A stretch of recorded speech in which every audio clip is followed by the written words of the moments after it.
네, 안녕하세요. 방송 시작하겠습니다. 아, 영업이 끝났습니다. 예, 오늘 영업 안 해요. 카시아님 어서 오세요. 네. 오늘은 원래 인드라가 그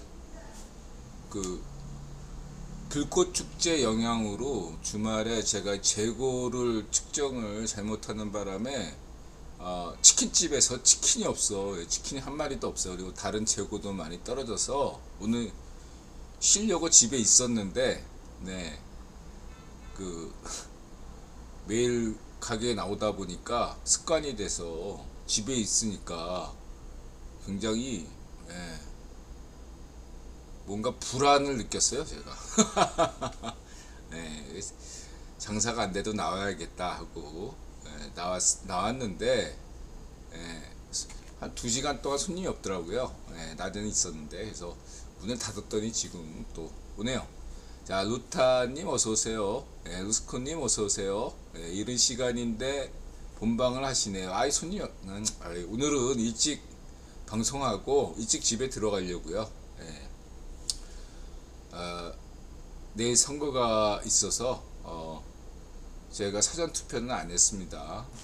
4.15 부정선거. 예, 그래서 내일 투표할 예정이에요. 보통 방송하면 밤을 새고 편집하고 뭐 이러느라고, 그러면은 다음날 제가 헐떡거리면서 기운을 못 차려가지고 오늘은 집에 일찍 가려고 합니다. 자, 일찍 방송하고 일찍 끝내고 집에 갈까 합니다. 방송 시작하겠습니다.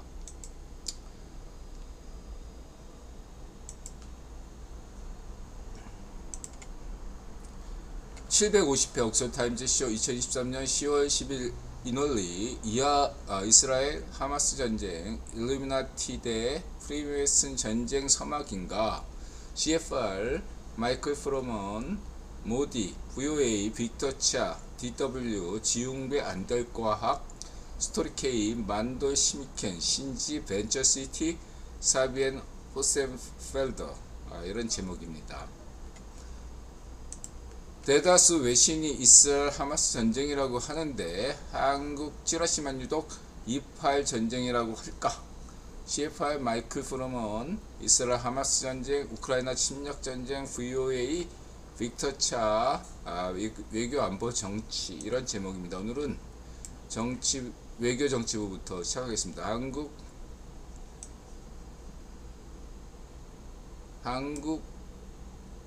좌익 파쇼 찌라시이기에 국제정세 무식하기 때문이죠. 여러분에게 늘 건강합니다. 한국 찌라시만 보면 음물한 개구리가 됩니다. 최선은 아예 한국 찌라시를 외면하는 것입니다. 팔레스타인에 가면 한국 사람이 가면 벌어지는 캡틴 따거. 이분은 지금 뭐 중국 여행이더라고요. 중국 여행 중인 것 같은데, 팔레스타인에 가니까 한국인이건 상대가 한국인이건 일본인이건 중국인이건 이렇게 눈치치면서 마라도나가 이렇게 했죠. 우리 로메로 아르헨티나인인데 어쨌든 인종차별을 당했죠. 저도 독일에 가서 그 다음에 노르웨이에 가서 인종차별을 겪은 바 있습니다. 배낭여행 때 20년 때. 여러분 인종차별, 우리는 뭐 거의 단일 국가나 민족 국가나 다름없어가지고 그런 걸 잘 못 느끼는데, 해외 나가 보면 굉장히 그게 심각한 문제라는 걸 여러분들이 좀 참고하시기 바라고요. 그래서 굉장히 당황스러워하는 모습. 우리가 보통 이렇게 얘기하죠. 저는 이제 유대인의 히틀러, 우에파시오 히틀러의 유대인 학살에 대해서 적극 반대하고 비판하고, 그러한 면에서 아우슈비츠 수용소의 기억을 늘 가지고 있습니다. 그런 면에서 그러한 유대인들을 지지하고요. 동시에 그렇다고 유대인이 굉장히 많이 학살당했는가, 그 숫자에 대해서는 약간 부풀린 면이 있다.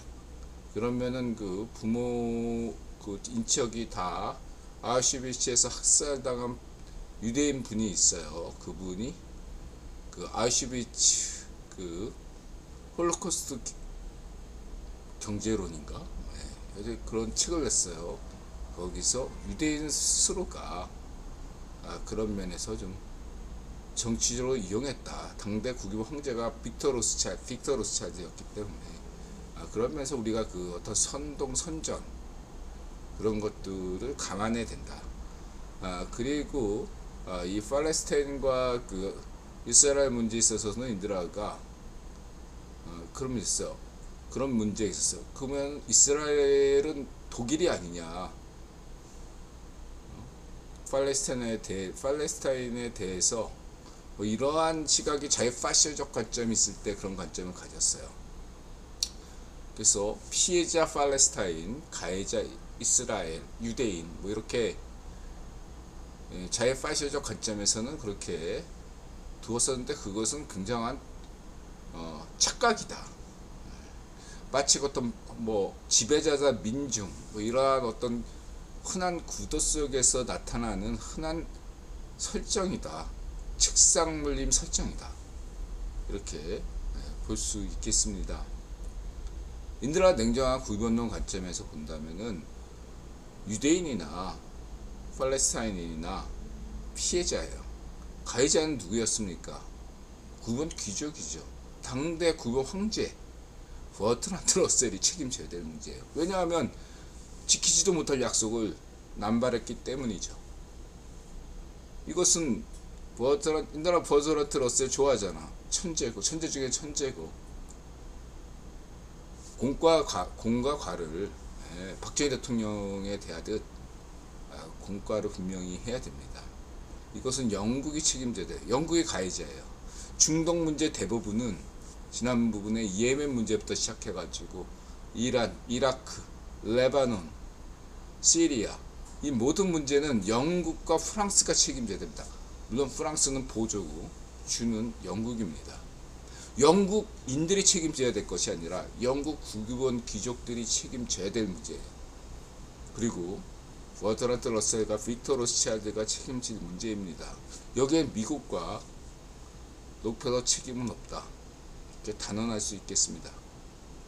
그렇다면 영국과 프랑스는 도대체 중동에서 아프리카에서 무엇을 했나? 어떤 해결책을 찾았나? 단물만 쪽쪽 빨아먹었죠. 그리고 이제 미국과 록펠러 가문이 이 지역에서도 확장 정책을 취하니까 거기에 위기의식을 느낀 거죠. 그렇게 말씀드릴 수 있겠습니다. 한때는 모두가 다 프리메슨 어떤 개혁개방 자유정신에 충만한 사람일지라도 자기 이해관계가 걸리면 일루미나티가 되죠. 일루미나티라는 것은 어떻게 형성되는가? 이전에 프리메슨전 개혁정신을 가지고 있던 사람들이 타락하면 일루미나티가 되는 거죠. 마치 과거엔 천사였는데 신학적 비유를 들면 악마가 되는, 사탄이 되는 그런 것이라고 볼 수 있겠습니다. 해서 이 문제들에 대해서 좀 더 근본적인 문제들을 지금부터 말씀드리고자 합니다. 다크서클님 어서오세요. 아무튼 여러분들 팔레스타인에 대해서 사람들에 대해서 피해자니까 무조건 용서해야 된다. 저들은 저러는 것들을 무조건 용서해야 된다. 이렇게 생각하시면 저는 곤란하다고 생각합니다. 가령 저 사람이 노숙자다 라고 해서 그런 집단적인 유형에 들어가면 노숙자가 무슨 짓을 해도 다 용서가 됩니까? 그렇지는 않잖아요. 그렇죠? 개인으로 보셔야 돼요.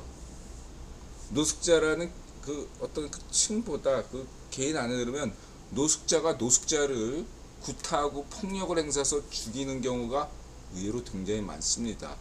한국이든 세계든. 그랬을 때 노숙자가 노숙자를 죽이는 이 행위 어떻게 볼 겁니까? 그쵸? 마찬가지로 팔레스타인 사람을 죽이는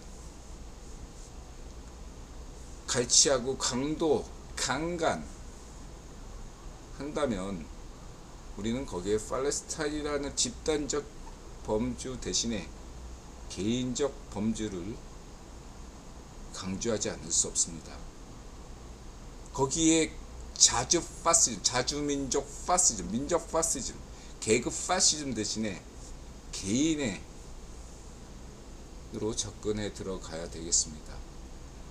인드라가 분명히 말씀드립니다. 팔레스타인의 지금 상황은 굉장히 열악합니다. 영업이 끝났습니다. 예. 문 닫으니까 손님이 막 들어오네. 그러나 팔레스타인 사람들이 잘 사는, 부자로 사는 지역도 있어요. 어딘지 아십니까? 바로 요르단입니다. 상당수의 깨어난 팔레스타인 사람들은 요르단으로 이주 와서 오히려 이스라엘 사람, 유대인과 잘 지내고 있어요. 예, 무역을 하든 사업을 하든 뭐 거기 공장에서 일하든 오히려 요르단에 있는 팔레스타인 사람들은 요르단 시민보다 평균 소득이 더 높습니다. 또한 남미에 뭐 페루나 이런 데 이주한 분들도 있어요. 팔레스타인 사람들이 잘 삽니다. 거기에 지배층이에요. 유럽에서도 잘 산다고 저는 알고 있습니다. 팔레스타인 사람들이 항상 가난하다고 여기면 곤란하겠습니다. 다시 말해서 지금 팔레스타인의 가자지구에 있는, 특히 가자지구에 있는 사람들은 권력이 하마스가 다 장악한 것도 아니에요. 왜냐하면 거기에 하마스보다 더 극악한 파시오 세력이 또 무럭무럭 자라나고 있어요. 그러니까 하마스가 자신의 권력을, 마치 하마스라는 건 조폭이에요. 조폭 집단입니다. 그러니까 자기가 조금 더 권위가 있기 위해서는 어떻게 해야 됩니까? 조폭이니까 더 강력한 폭력을 행사할 수밖에 없어요. 그리고 팔레스타인 사람들은 어떻습니까? 가자지구 내에 있는 팔레스타인 사람들은 더 커다란 폭력, 조폭 조직에 더 의존할 수밖에 없습니다. 살기 위해서는. 그게 오늘날 가자지구에 있는 팔레스타인 사람들의 삶입니다. 한마디로 가자지구엔 무정부 상태예요. 여러분들이 문피아 소설에서 볼 수 있는 그냥 시궁창이에요. 거기에는 민주주의도 없고 인권도 없어요. 여러분 생각하는 그것만 아시면 되겠습니다. 그나마 다행히 조금 더 난 데가 요르단강 서안 지구가, 그나마 거기 있는 파타가, 옛날 아라파트 피에로가 지금 지배하고 있는 것이거든요. 거기는 그나마 조금 더 사람 사는 데입니다. 그걸 염두에 두시고요. 그리고 헤즈볼라, 지금 레바논에서 그 폭탄 뭔가 이렇게 저장 탱크가 터져가지고 난리가 났죠. 그때 막 그 레바논 시민들이 어디로 달려가서 막 활병 던지고 그랬습니까? 로스차일드네. 예? 지금 카타르나 아랍에미리트 뭐 이런 데가 뜨기 전에 떴던 데가 레바논이에요. 거기가 어디 페니키아잖아요. 그 레바논 사람들은 또 달라요, 여러분. 헤즈볼라만 생각하시면 안 됩니다. 레바논 시민들은 분명히 기억하고 있어요. 헤즈볼라가 굉장히 해악스러운 파시오 집단이라는 걸 잘 알고 있습니다. 민생을 깽판치는 조폭 집단이라는 걸 너무나 잘 알고 있어요. 반정부당 같은 애들이죠. 레바논 시민들의 심성은 착합니다. 아직 레바논을 포기해서는 안 됩니다. 님들아는 이 방송을 시청하시는 CFI 관계자분들에게 분명하게 말씀드릴 수 있겠습니다. 가자는 포기하세요. 다만 레바논은 아직 여러분 포기하시면 안 되겠습니다. 헤즈볼라만 제거되면 돼요. 그러나 가자는 하마스가 제거된다고 해서 해결점은 없습니다. 거긴 깨끗하게 포기해야 됩니다. 그러면은 인드라가 CFR 마이클 프로먼이 아주 훌륭하게 주도한 토론회에서 거기서 나온 토론을 읽고서 인드라가 얘기하는 겁니다. 인드라의 평상시에 뭐 이런 얘기는 전 세계에서 인드라밖에 할 수 없죠.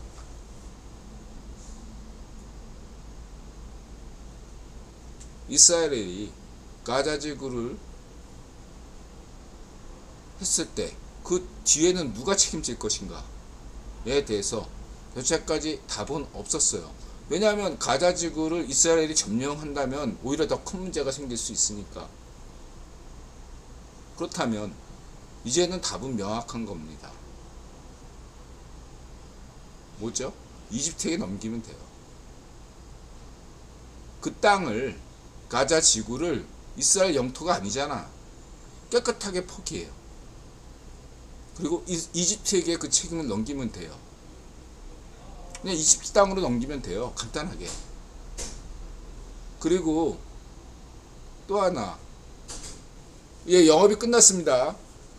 요르단강 서안에 대한 그 불법 정착종 문제, 이 문제에 대해서 이스라엘 시민들, 유대인분들은 명확히 깨달으셔야 됩니다. 이스라엘의 평화가 지속되기 위해서는 더 이상 그러한 불법 정착촌, 네타냐후의 정책은 포기돼야 돼요. 땅 욕심을 버려요. 네타냐후. 당신이 만일 거기에 요르단강 서안에 대한 불법 정착청을 계속 지속시킨다면 인드라 같은 사람들이 당신들 네타냐후를 용서하지 않을 것입니다. 요르단강 서안에 대한 팔레스타인 국가를 인정하세요. 그러면 가자 지구에 있는 사람들이 이집트에 있거나 그거 싫으면 팔레스타인의 서안 지구로 가거나 아니면 요르단으로 가거나 아니면 다 중동은 다 귀찮아하면은 뭐 페루로 가면 돼요. 문제 쉽겠죠. 네. 간단합니다. 네? 이스라엘 군이 가자 지구를 깨끗하게 일시 점령하고 깨끗하게 인질 구출하고 그거 잘하잖아. 하고 그 땅을 욕심내지 말고 깨끗하게 퇴각하고 그 땅을 이집트에게 넘기면 돼요. 인정하지 않으면 돼, 그 땅을. 그리고 요르단강 서안을 팔레스타인 정식국가로 인정하는 것. 그러면 됩니다. 아울러 국제정세에 있으면서 우크라이나 이제 그런 질문을 주셨어요. 그 CFR에서 러시아 우크라이나 침략전쟁, 천신우님 어서오세요. 우크라이나 침략전쟁과 이 두 가지 전쟁이 동시에 직면하게 됐는데 여기에 대해서 어떻게 볼 것인가에 대해서 국유본론 특유의 관점을 지금부터 말씀드리겠습니다. 이 사안은 오히려 희망이라고 생각합니다. 왜냐? 우이파쇼 푸딩은 즉각적으로 하마스를 지지한다고, 연대한다고 했습니다.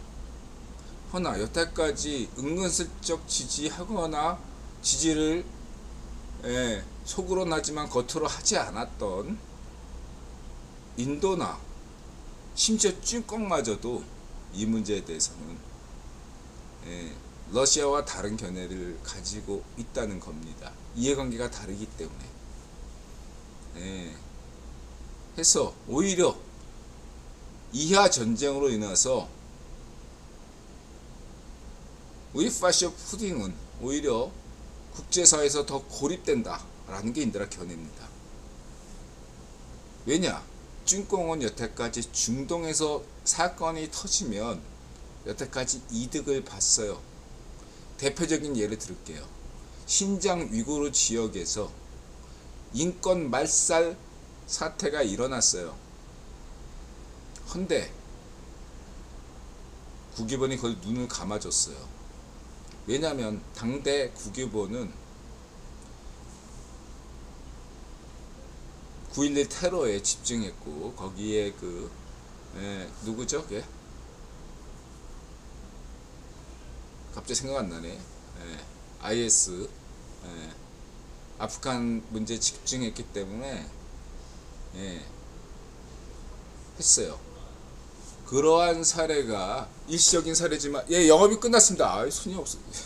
장사를 끝냈더니 막 들어오네. 영업이 끝났습니다. 그러한 사례에서 보듯 중요한 건 뭐냐면 중동에서 그러니까 지정학적인 문제예요. 중동에서 일이 터지면 아시아 국가들이 상대적으로 안심해요. 자신들의 문제에 대해서 굉장히 국유본이 뭔가 조건이 완화될 걸 기대하기 때문에 안심한다고요. 그래서 첫 번째는 쭝공의 반응이 재미있고 두 번째는 인도죠. 인도도 러시아에서 석유 문제 때문에 여태까지 이 모디 총리가 러시아에 대해서 뜨뜻미지근했거든요. 그쵸? 근데 이번에는 적극적으로 모디가 이스라엘 편을 들고 나섰습니다. 굉장히 흥미롭죠. 퍼스트 그 팔키 언니가 적극 나섰어요. 매우 흥미로운 것입니다. 그리고 아랍에미리트 우리 만수르 형도 적극적으로는 아니지만 이스라엘 편을 들고 나섰어요. 사우디는 침묵하고 있고요. 그게 최선이죠.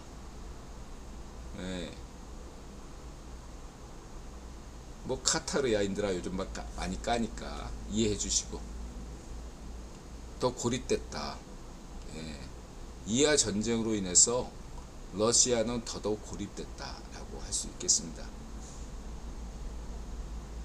전체적인 지정학적으로 보면 분명히 이것이 그래서 첫 번째 이슈 우크라이나 전쟁이 어떤 영향을 주는가. 물론 당장에는 지금 미국 럼프 위파쇼 성향의 공화당 성향의 사람들이 우크라이나 지원을 그 예산을 보류하고 뭐 이런 것들이 있지 않습니까?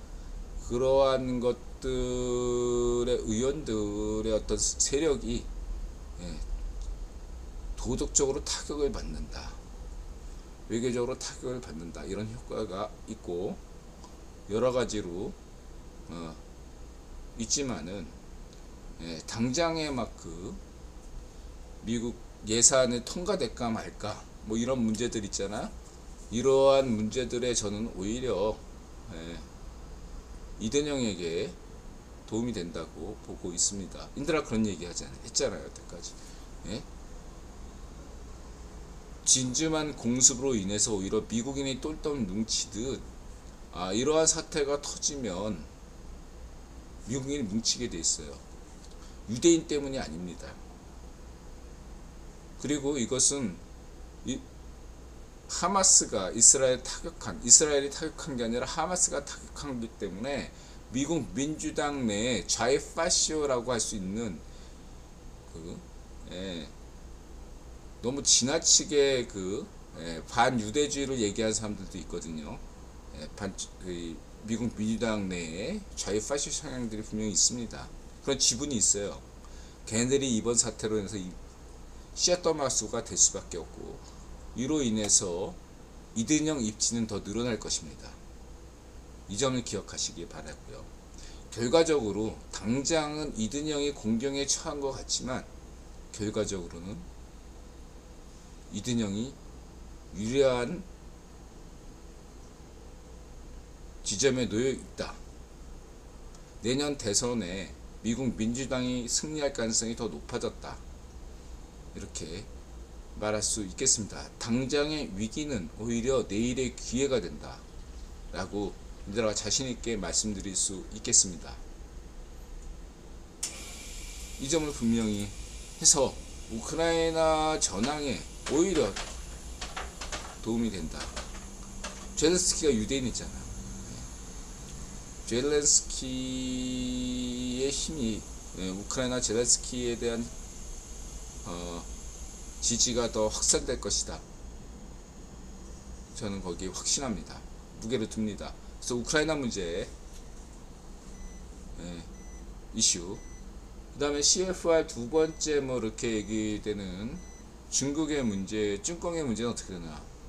이 문제들의 어떤 저는 시발점이 이렇게 생각합니다. 비록 지금 쭈꺼는 얘들이 착해서 그러고 뭐 도덕적인 관점에서 이렇게 이스라엘 편을 드는 게 아닙니다. 전통적으로 유대인 건들면 큰일 난다. 이런 게 얘네들의 트라우마로 잡혀 있어요. 일본 애들이건 찐꽁 애들이건 그런 게 있고, 그 다음에 이제 뭐가 중요하냐면 지금 우익파시오 푸딩이 크리미아 반도를 불법 점령할 때까지만 해도 긴가민가 했던 게 우익파시오 푸딩이었거든요. 근데 오늘날 이렇게 막 여러 군데서 그 국지전이고 분쟁이 이렇게 일어나는 근본 원인은 뭐냐면, 제가 볼 때 바로 쭈꽁 맹꽁 시파르가 홍콩을 탄압했는데 거기에 국기본이 가만히 있었다는 거예요. 저는 이게 가장 큰 시발점이라고 생각합니다. 그때 만일에 쭈꽁의 홍콩 탄압에 대해서 보다 적극적으로 국기본이 막아내고 뭔가 일을 냈다면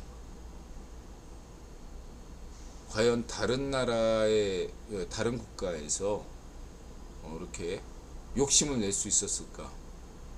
가령 우익파시오가 우크라이나 침략을 결정적으로 할 수 있었을까? 이런 생각을 해보게 됩니다. 근데 저는 홍콩 문제에 대해서는 홍콩 시민들을 지지하지만 전략적인 관점에서 뭔가 또 불가피한 면도 있었다고 생각은 듭니다만, 어쨌든 원인은 거기에서 시작돼서 다들 무언가 어쩔 수 없다. 국외본도 이러한 사태를 막을 수 없다. 뭔가 이러한 것에 허점을 노출했다고 보아서 이렇게 각지의 파시오들이 개난리를 치는 게 아닌가, 이렇게 볼 수 있겠습니다.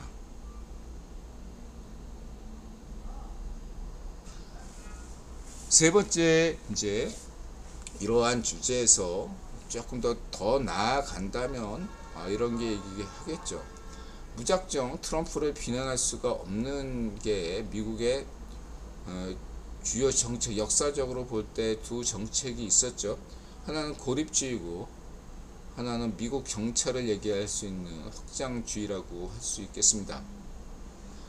고립주의냐 확장주의냐, 여기에 대해서는 각자 취하는 외교 전략에 장단점이 있다고 할 수 있겠습니다. 중요한 것은 1973년 고립주의라는 것은 미국이 영국의 식민지였을 때 펼쳤던 것이고, 1973년 이후에 미국의 한결같은 정책은 신자유주의 확장 정책이었습니다. 이것이 오늘날 이 전략은 바뀌지 않는다 라고 볼 수 있겠습니다. 신자유주의 정책을 인들아 지지하고 그것은 제3세계 시민들의 복음이라고 얘기했습니다. 그렇다면 여기에서 이 확장 정책을 취했을 때 당연하게 기득권의 반발이 있을 수밖에 없겠죠. 예를 들면 이런 거죠. 아프리카에서 그동안 프랑스 식민지였던 나라들이 예를 들면 박정희 대통령식으로 새마을운동식으로 나라를 발전시키겠다는 야망이 있었던 부르키나파소의 그 누구죠? 걔 암살당했잖아. 누가 암살했어? 프랑스가 암살했죠. 프랑스는 여기에서 책임을 져야 되겠죠. 뿐만 아니라 중동에서, 북유럽에서 중동 전역까지 여기에 영국이 끼지 않은 데가 없죠. 영국이 책임져야 될 거 아닙니까? 문제는 이것이죠. 확장주의 정책을 지나치게 추구하면 기득권의 반발이 일어날 수밖에 없다. 좌우 파시스트의 기득권 반발이 발생할 수밖에 없다.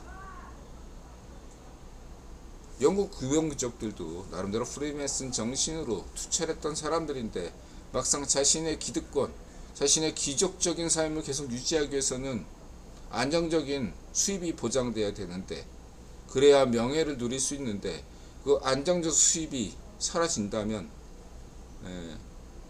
도덕이고 나발이고 없는 거죠. 인권이고 뭐고 나발이 없겠죠. 그러한 면에서 일루미나티로 언제든 타락할 수밖에 없다. 이렇게 말씀드릴 수 있겠습니다. 그러나 너무 확장주의 정책의 단점이라고 한다면, 너무 확장하다 보면 너무 이렇게 막다른 쥐가 막다른 데 다다르면 고양이를 문다고 하지 않습니까? 지금 형국은 쥐가 고양이를 무는 형국이다. 너무 지나치게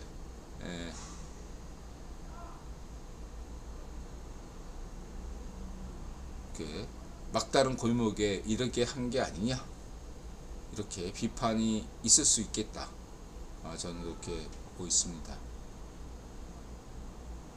그렇다면 고립주의로 가야 되냐? 그것도 아니죠. 고립주의의 장점은 뭡니까? 그냥 간단하게 얘기해서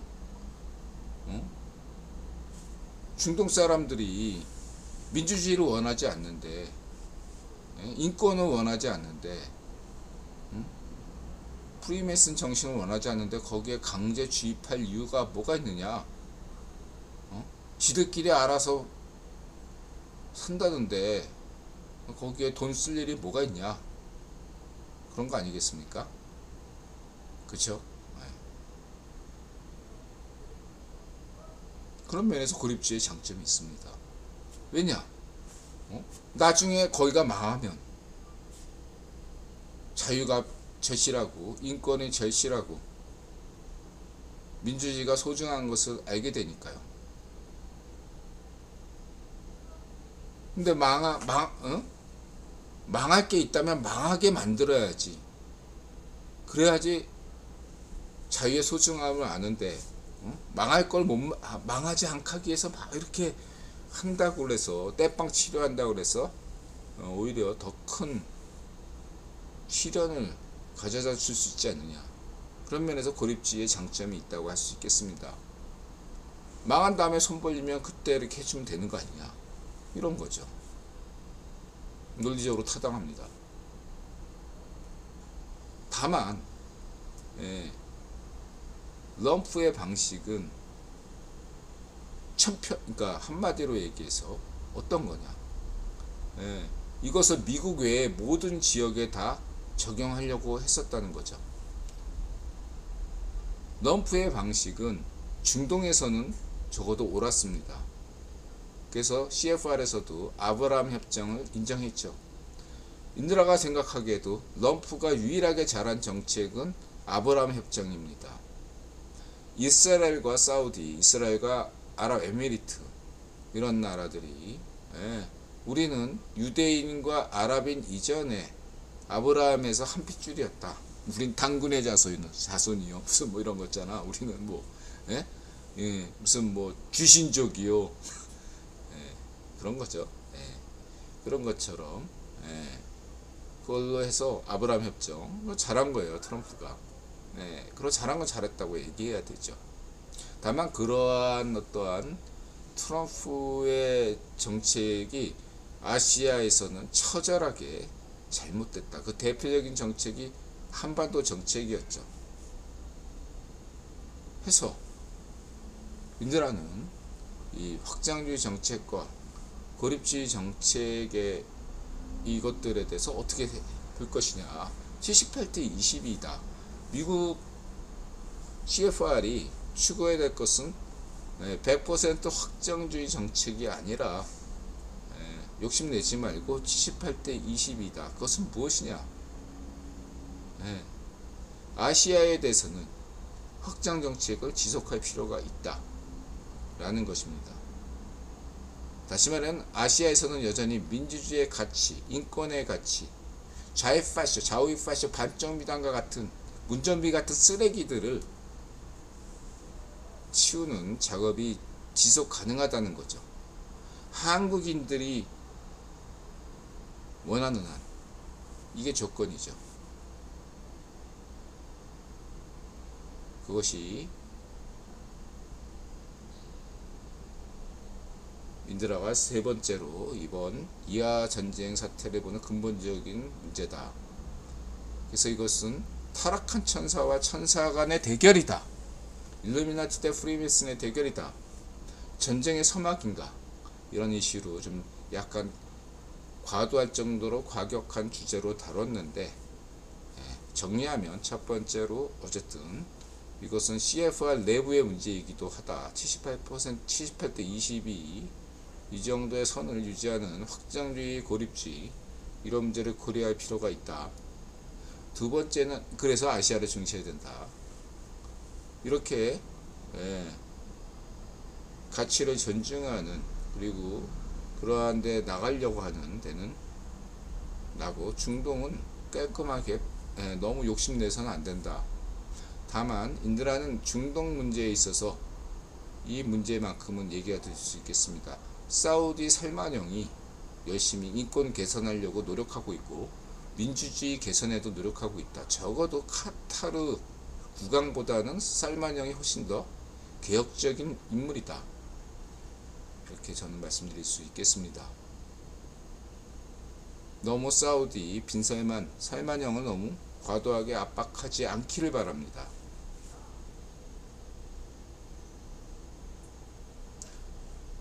사우디가 아랍의 맹주인 것은 분명하지 않습니까? 그러나 이제 사우디가 아랍의 맹주가 되지 않기를 바라는 일부 구분 귀족도 분명히 있다고 생각합니다. 이러면 이집트바들은 사우디가 맹주가 되는 걸 되게 싫어하겠죠. 이집트가 돼야 되니까. 이해가 돼요. 그러나 현실 직시하시고 넘어갔으면 좋겠습니다. 그 다음에 두 번째는 이제 지정학적으로 중동이 시끄러우면 아시아가 상대적으로 나쁘지 않다. 이런 면에 그럼에도 불구하고 중동에 대한 우리는 경계심을 계속 지녀야 되겠다 라는 겁니다. 그걸 전제하고서 홍콩 문제, 그걸 전제하고서 러시아 우크라이나 전쟁에서 오히려 이번 이하 전쟁으로 해서 우이파시오 푸틴이 국제적 입지는 더욱 축소될 수밖에 없다. 이런 게 두 번째고요. 마지막으로 세 번째, 인드라의 전 세계에서 볼 수 없는 독특한 인드라 해법은 가자를 이집트에게 넘겨라. 가자는 이스라엘 땅도 아니고 팔레스타인의 땅도 아니다. 이집트 땅이다. 탈반이죠. 우리 프리메슨 내부에 있는 이집트 바들을 위해서 이집트에게 땅을 넘기자. 그리고 이집트 요르단 서안의 팔레스타인 국가를 인정하자. 그리고 팔레스타인 시민들은, 이 방송 시청하시는 팔레스타인 시민들은 가자에 있는 시민들이 있다면, 선량한 시민이라면 가자 지구를 떠나세요. 그래서 요르단강 서안으로 가든 아니면 요르단으로 가건 페루로 가건 유럽으로 가건 가서 자신의 능력만큼 출세하시면 되겠습니다. 그리고 네타냐후에게 분명히 경고합니다. 지금은 이스라엘 시민들이 단결하고 있지만 이 전쟁이 끝난다면 네타냐후에게 분명히 책임이 뒤따를 것입니다. 그 일을 위해서는 요르단강 서안의 불법 정착촌 그러한 것들을 포기하셔야 됩니다. 각구터님 어서오세요. 이렇게 말씀드리고자 합니다.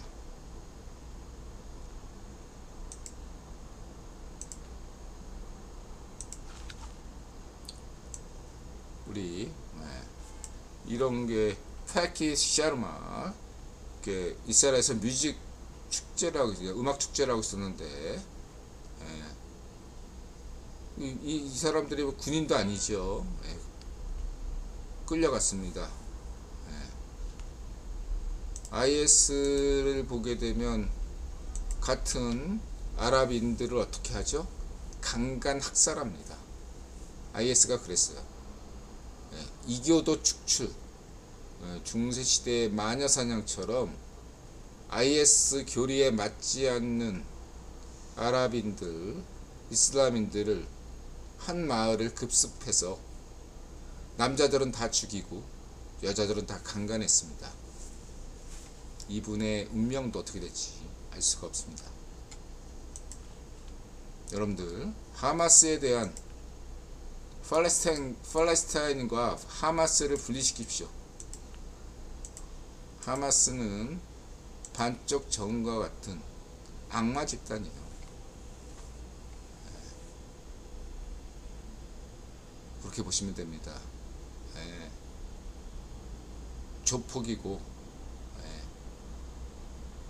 인간의 탈을 쓴 악마 집단입니다. 하마스는 팔레스타인 사람들과 구분하시기 바랍니다.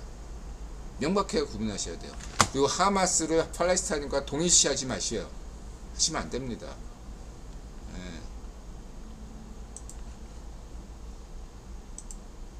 하마스는 파쇼입니다. 파쇼. 하마스를 지지한다는 그 어떤 애들도 그들은 파쇼입니다. 여러분 잊지 마시고, 하마스를 지지하는 자들은 파쇼입니다. 한국이든 일본이든 쭝꽁이든 러시아든 미국에서든 어떤 데든 하마스를 지지하는 자들은 파시스트입니다. 인류의 공공의 적이에요. 그렇게 말씀드리겠습니다. 인드라 글이 참고하시고요. 인드라 블로그. 아울러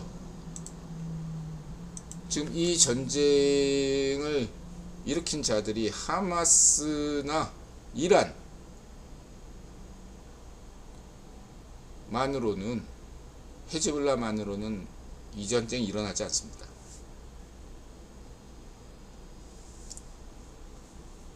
이란 파쇼 정권의 성격에 대해서 말씀드렸고, 헤즈볼라의 성격에 대해서도 말씀드린 바 있습니다.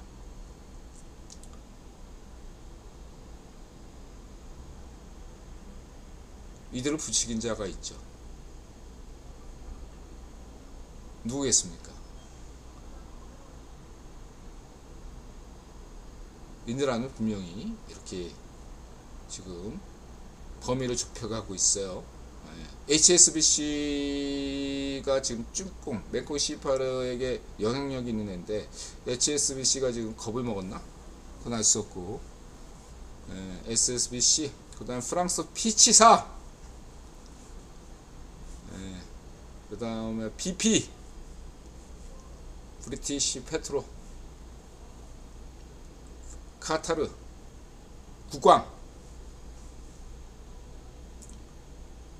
딱딱 지목하죠. 저는 무슨 뭐 추상적으로 얘기하는 사람이 아니잖아. BBC 그리고 현 경영진, 가짜뉴스 퍼뜨리는 BBC. 요즘 BBC가 좀 조심하더라고. 인드라가 계속 강조하니까. 인드라 한번 찍으면 뒤끝 강한 사람이야. 계속 지켜봐. 인드라 눈밖에 나면 계속 간다. 그리고 이 사태 터지기 전에 이미 카타르 직전에 인드라 얘기했잖아요. 28 이하 전쟁 터지기 전에 카트르, 알자지라 얘기했잖아요. 알자지라가 하마스, 이스라엘 하마스 전쟁이라고도 얘기를 못하는 게 지금 하마스 지도자를 지금 카타르에 있거든, 걔가. 그래서 이스라엘 가자 전쟁 이런 식으로 얘기하는 거죠. 카타르도 지금 입장이 곤란해진 거지. 이 전쟁 전에, 인드라 직전에 카타르 얘기했잖아요. 이 석유로 장난치는 놈들 대가를 치를 것이다. 저는 그렇게 확신합니다. 대가를 치를 것이다. 당장은 당신들이 유리한 것 같지만 그렇지 않다 라고 말씀드릴 수 있겠습니다.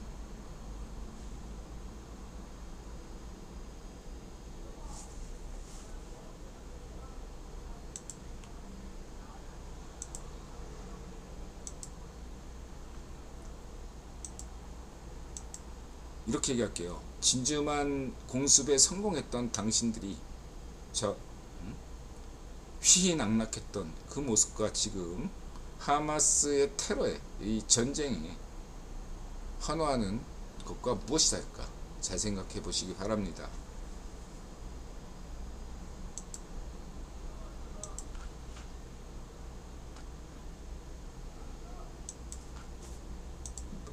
그냥 한마디로 딱 얘기하고 끝낼게요.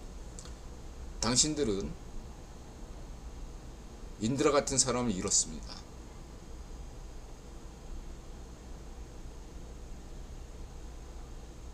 다시 한번 얘기할게요. 당신들은 당장의 이득을 위해서 인드라 같은 사람을 잃었어요. 당신은 끝입니다. 끝났어요.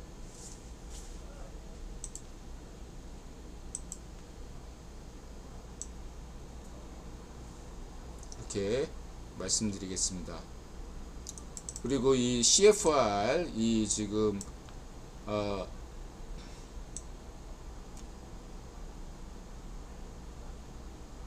토론회죠. 이거 보통 공개 안 하는데 이번에 공개했어요. 사안이 중대하기 때문에 4명의 그 패널을 보시고, 마이클 프로맨 그 CFR 위원장이 사회를 보고 했습니다. 맥스 부트, 스티븐 쿡, 린다 로빈슨, 레이 타케이, 마이클 프로먼 회장이죠, 위원장. 지금 패널들이 누구라고 딱 지정하지 않겠지만 78대 22로 구성되어 있다.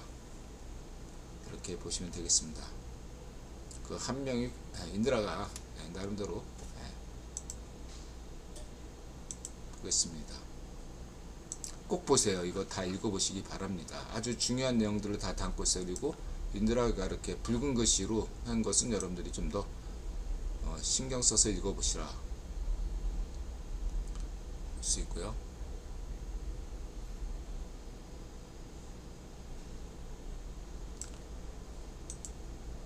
(1분) 쉬었다 오겠습니다.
자, 2부 시작하겠습니다.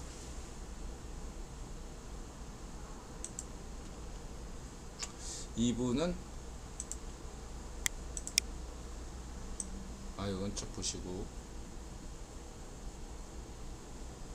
이거는 이런 것들은 다 분석, DW나 이런 거 분석하는 거 쫙 보시면 되고요.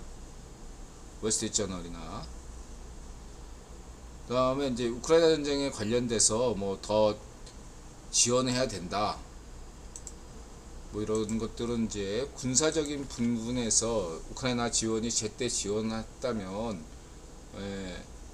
우크라이나 대공세 대반격 작전이 더 성공적이지 않았겠냐, 외교적 실책이 아니냐라고 얘기할 수 있는데, 우크라이나만 생각한다면 외교적 실책이 맞다고 할 수 있겠습니다.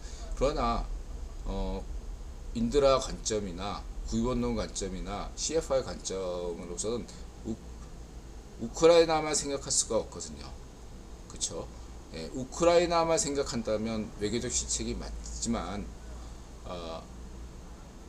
세계를 동시에 생각해야 되기 때문에, 그런 면에서 인드라가 한국인으로서 한국전쟁에 관련돼서 외교적 실책이 있다 라고 자신있게 말씀드렸지만, 세계적 관점에서는 이해가 갈 수도 있다, 이렇게 얘기 드린 것과 맥락이 같다, 이렇게 말씀드릴 수 있겠습니다.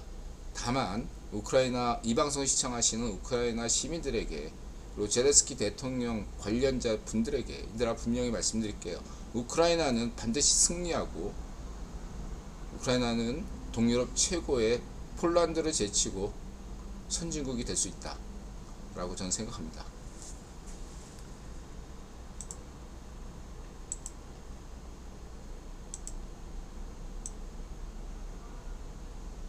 걱정하지 마세요.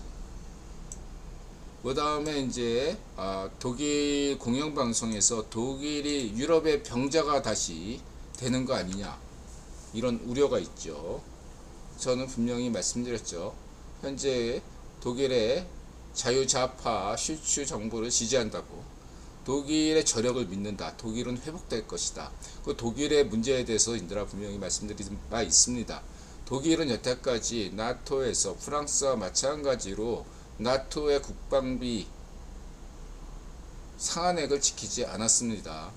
네, 복지에 투자했죠. 그 대신에 뭐 그것은 뭐 이해할 수 있는 일이지만, 이제는 그럴 수 없다. 무이승차는 안 된다. 독일과 프랑스도 국방에 힘을 써야 된다. 무기만 팔아먹어서는 안 되겠다. 이런 말씀 분명히 드릴 수 있고요. 그보다 더 중요하게 인드라가 얘기했던 것은 뭐죠? 녹색당이죠. 현재 연립정부를 구성하고 있는 독일 녹색당은 좌이파시 아닙니다. 녹색당도 인드라가 인정하고 있습니다. 전 세계에서 녹색당을 인드라가 유일하게 인정하는 정당은 독일 녹색당밖에 없어요. 그 밖에 한국에 있는 녹색당이든 그 밖에 나라에 있는 녹색당을 저는 인정 안 해요. 다 좌이파시예요. 오직 독일 녹색당만이 진정한 녹색당이고, 그 외의 것들은 짝퉁이고 아무런 의미가 없다, 이렇게 저는 생각하고 있습니다. 그런 면에서 인드라의 북핵 3원칙 얘기한 바 있죠. 그러한 관점에서 봤을 때 인드라가 이런 얘기했죠. 독일에서 핵무장하는 것이 이 북핵 프로그램 뿐만 아니라 이 모든 전세계 핵 프로그램의 최종 종착지가 독일 핵무장이다, 그렇게 얘기했죠. 그리고 또 어떤 얘기를 드렸냐면, 독일에서 에너지 전환이 있어야 된다. 대체 에너지, 친환경 에너지를 위해서는 원자력 문제에 대한 전향적인 재검토가 필요하다. 원자력도 친환경입니다. 이 문제에 대한 적극적인 재검토가 필요하다. 체르노빌 그것도 우크라이나에 있었죠. 체르노빌 원전 폭발 사고로 인해서 생긴 트라우마를 극복하는 것이 독일 경제를, 그리고 독일 정치를 건강하게 만드는 길이다. 이제는 대전환이 필요하다. 이번 토론에서도 에너지 문제가 본격 제기가 됐죠. 세 번째는 인드라 알겠죠. 독일에서도 좌이파쇼, 우이파쇼가 늘고 있다. 이 문제에 대해서 과거에 그러니까 내가 그런 얘기했죠. 프랑스의 예를 설명하면서 우이파쇼들이 어떻게 발생하느냐면 과거에 자유좌파였던 애들이 자유좌파에 실망해서 우이파쇼가 된다.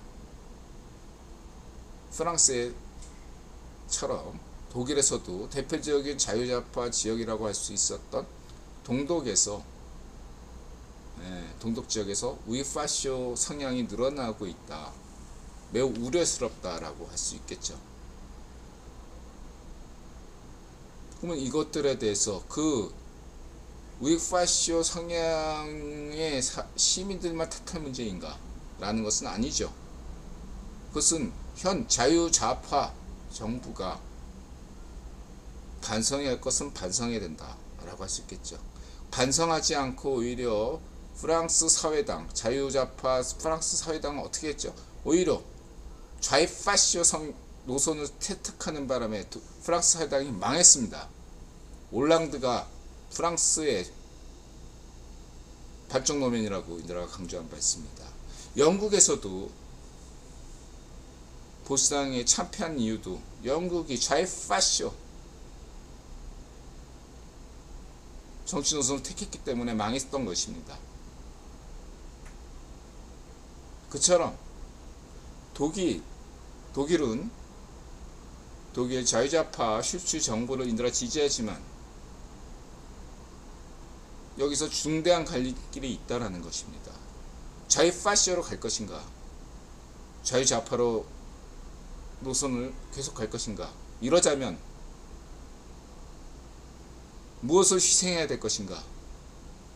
그리고 무엇을 얻을 것인가? 이러한 것들을 잘 결단하시길 바라고 있습니다. 현재까지는 독일 공영방송 DW의 노선은 인드라가 적극 지지하고 있습니다. 올바른 노선으로 가고 있다. 독일의 저력을 믿는다. 인드라는 그렇게 말씀드리고자 합니다.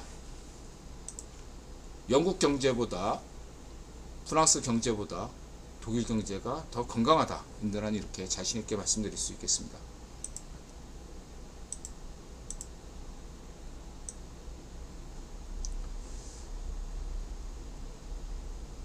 그리고 이제 글로벌 파운더리, 이 글로벌 파운더리가 이제 대만의 TSMC처럼 반도체 그 제조업체죠. 파운드리 업체 위탁받아가지고 제조만 하는. 근데 이제 이게 미국에 얼마나 MBC 방송에서 미국 MBC 방송에서 이 방송한 거 글로벌 파운드리가 만일에 쭝꽁이 대만을 침략해가지고 정복했을 때 TSMC를 잃더라도 대안이 있느냐? 있다. 글로벌 파운드리다. 이런 얘기를 하고 있습니다. 대만 분들은 여기에 긴장을 좀 하셔야 될 것 같고요.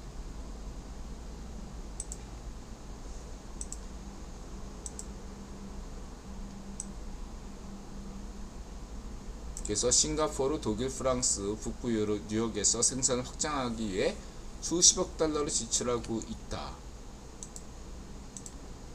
다시 말하면 여태까지 파운드리 사업은 대부분 대만 TSMC와 대만 업체들이 독점하고 있었다면 지금은 삼성전자와 글로벌 파운드리가 파운드리 업체, 파운드리 부분의 제조 부분에서 영역을 지금 자리 잡고 있다.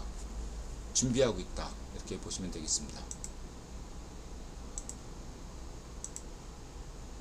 그 다음에 워싱턴 VOA 워싱턴 오늘은 빅터차, 이 한국 외교 이제 한반도 전문가 중에 한 분이 빅터차입니다. 인드라가 이든영 집권했을 때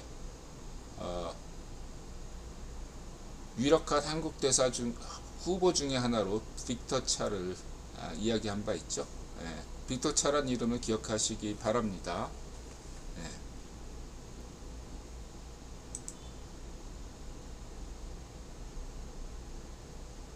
현재 CSIS 부소장이에요. 한국학 석자고요. CSIS에서 존 햄리가 그 CSIS 소장이잖아요. 부소장이라는 건 2인자라는 얘기겠죠. 그만큼 국제전략문제연구소에서 한반도 이슈를 주제를 굉장히 중시하고 있다는 반증이 되겠습니다. 빅터 차가 나름대로 국위본 서열에서 높은 편이다. 이렇게 기억하시면 되고요. 그리고 뭐 시드니 사일러 이분은 이제 빅터 차 이야기로는 성김과 더불어서 한반도 분야 이 북핵 저지 부분에 대해서 전문가다. 경험이 많다. 대북 문제에 관련돼서. 그래서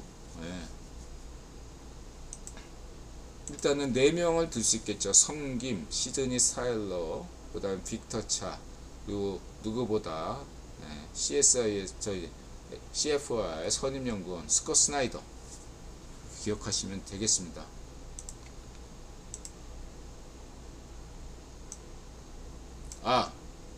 이거 하나 빼먹겠네. 인드라가 강조하는데 사람들이 인드라 구본론의 특징인데 모사드, CIA 이거 얘기 하나 하고 넘어갈게요. 데비 록펠러는 정보 조직에 대해서 신뢰하지 않았습니다. 왜냐하면은 모사드, KGB, 영국 정보부, CIA를 누가 장악했어요? 빅터 로스차일드가 장악했단 말이에요. 케네디 대통령을 암살한 게 누구예요? 빅터 로스차일드입니다. 전 세계에서 이렇게 얘기하는 사람이 인드라밖에 없잖아요. 빅터 로스차일드가 어떻게 케네디를 암살했습니까? CIA를 사주해서 암살한 겁니다. 그렇기 때문에 여태까지 케네디의 진범이 잡히지 않는 겁니다. 케네디 암살 진범이 잡히지 않는 이유는 CIA나 빅터 로스차일드나 그런 국위본 귀족들 이런 게 이해관계가 엮여있기 때문에 마치 한국전쟁과 같은 거죠. 한국전쟁이 왜 일어났습니까? 이 한국전쟁의 진실이 밝혀지려면 한 20-30년 더 지나가야 될까요? 마찬가지로 케네디 암살의 진실이 밝혀지려면 앞으로 20-30년은 더 지나가야 되는 겁니다. 그런 면에서 록펠러 가문은 정보부를 신뢰하지 않습니다. CIA 중심으로 돌아가지 않아요. 미국 정보부는 뭐 FBI도 있고 CIA도 있고 여러 가지 조직이 있단 말이에요.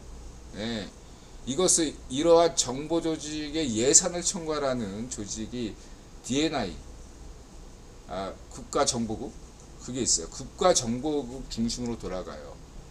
과거에 미국의 CIA 활동이 굉장히 축소됐다는 걸 여러분들이 아셔야 됩니다. 그 대부분 그 CIA에서 먹던 애들이 다 민간으로 나와서 하는 게 이 정보 전문가 유튜브 팔이 한 책 내고 그런 어떤 정보회사 만드는 애들이 다 과거에 그런 것들을 했던 애들이에요.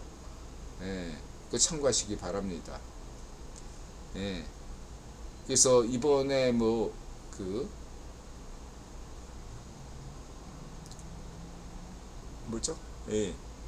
하마스가 이렇게 한 것들은 모사드가 이 정보를 몰랐던 거 아니냐, 모사드의 패배가 아니냐, 모사드의 굴욕이 아니냐, 뭐 여기까지는 이해가 되는데 거기 왜 CIA가 왜 나와? CIA는 여기에 별로 책임이 없어요. 그럼 모사드가 왜 실패했을까? 여기에 약간 의아스러운 면이 있죠. 세계 최고의 정보력을 자랑하고 세계 최고의 해킹 능력을 가진 게 모사드인데 왜 실패했을까? 제 생각에는 예를 들면 이럽시다. 모사드가 헤즈볼라나 하마스나 피에로나 파타당이나 이란 내 정보원을 가지고 있단 말이에요. 그래서 그 정보원이 누구냐는 거죠. 당연히 유대인은 아니겠죠. 그 팔레스타인이거나 이란인이거나 레바논인이겠죠. 그 사람들은 뭘로 살아갈 것이냐. 그 사람들이 이중 간첩일 수도 있고 삼중 간첩일 수도 있겠죠. 그 사람들에게 중요한 것은 자신의 생명과 안전과 돈이겠죠. BP 같은 데가 피치사나 BP, HSBC가 주는 유혹보다 네타냐후가 주는 유혹이 떡이 어떤 게 더 클까요? 내가 인드라가 모사드의 정보원이라면 네타냐후 편을 들기보다 BP의 편, 피치사의 편,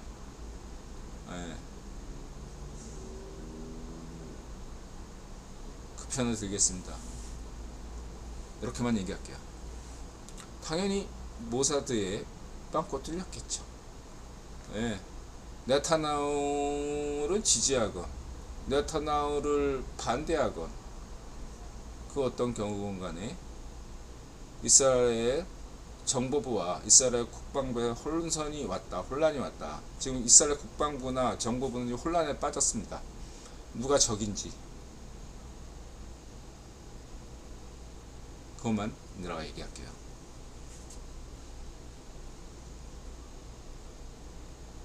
믿는 도끼에 발등이 찍혔다 라고 할 수 있겠죠. 네타냐후가 의지했던 데가 BP, 유럽의 중심을 둔 유대인 회의, 유럽 정확히는 파리의 중심을 두고 있죠. 믿는 도끼에 발등을 찍혔다 이렇게 볼 수 있겠습니다. 제 입장에서는 그래요. 그렇게만 말씀드리고요. 그리고 북핵 원칙에 대해서 내가 분명히 얘기했죠. 한반도 대한민국 저건 그냥 핵 얘기는 저렇게 전 세계가 제발 대한민국 핵무장 해주세요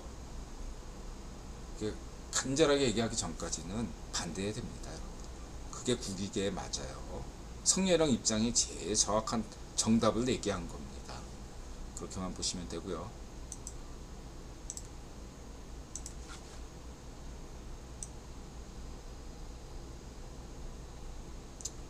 내일 투표할 거고요.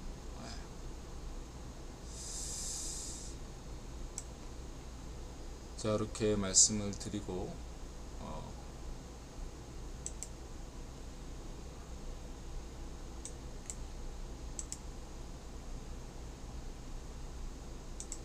네, 1분 쉬었다가 오겠습니다. 또 아이고 힘드네.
네, 3부 시작하겠습니다.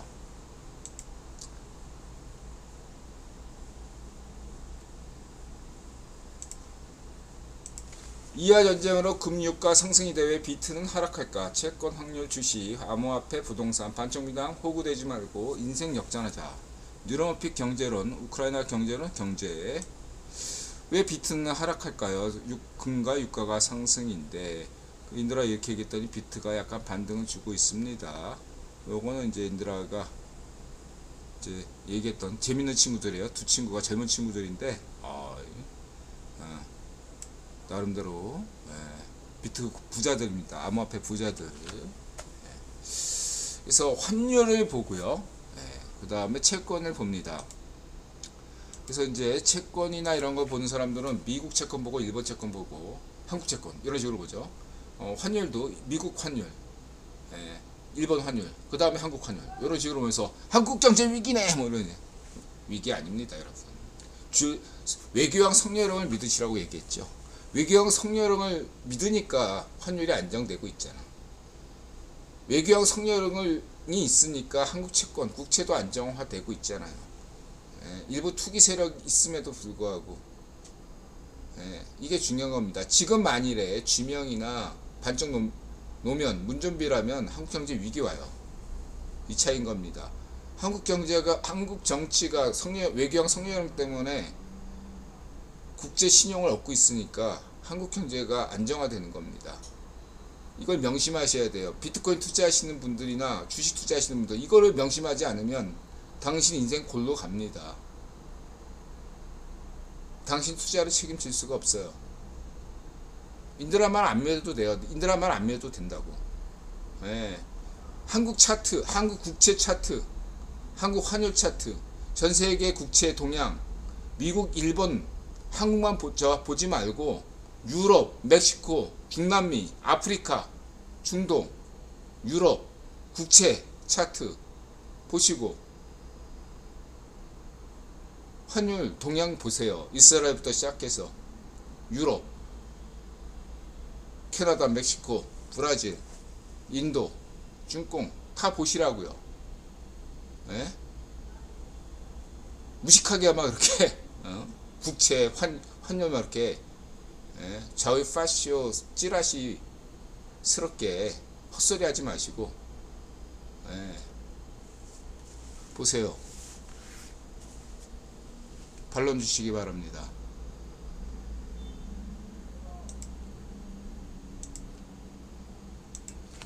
그리고 인드라 분명히 경고하는데 이상한 아이디로 들어와서 음모론적으로 인들한테 까불지 마세요.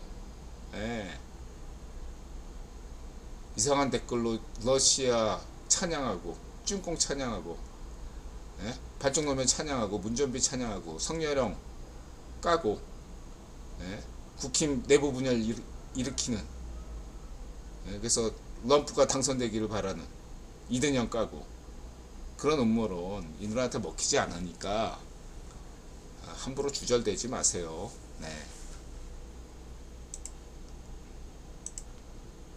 헛소리 하지 마시고 넘어가겠습니다. 중요한 건 러시아 루블이 러시아 국채나 루블이 이하 전쟁이 터졌음에도 불구하고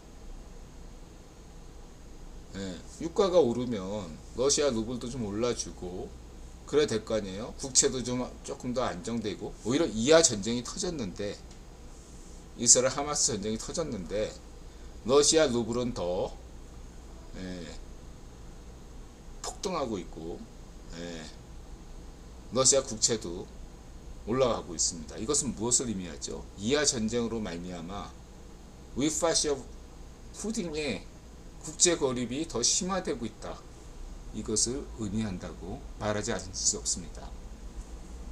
그리고 나머지 국가들이야 일시적으로 이제 투기 세력이 딱 던졌는데 하루 만에 진정되는 기미를 보이고 있어요. 또 하나는 영국 경제가 어려워지고 있다. 지금 현재 이하 전쟁으로 인해서 예, 특이할 만한 현상을 보이고 있는 나라가 딱 세 나라예요. 예, 국채와 환율 동향만 본다면 딱 세 나라예요. 하나는 러시아, 아까 방금 얘기했고, 또 하나가 이스라엘, 예, 또 하나의 나라가 어디죠? 영국이에요. 영국 경제 심각합니다, 여러분.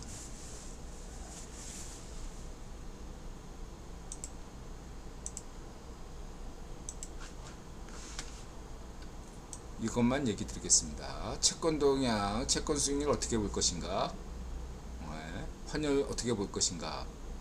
얘들아, 특유의 관점에서 환율을 결정한 요인은 무엇입니까? 기축통화, 중기축통화, 재정상황, 경상수지, 유동성입니다.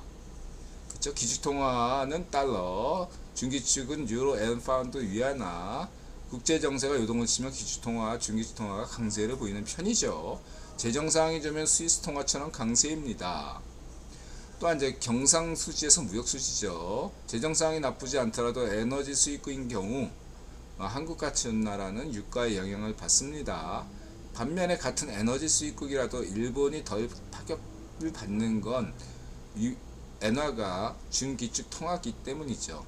다시 말해서 한국도 만일에 준기축 통화국이 된다면 이렇게 중동에서 사건이 터지더라도 한국의 원화나 국채가 큰 영향을 받지 않는다.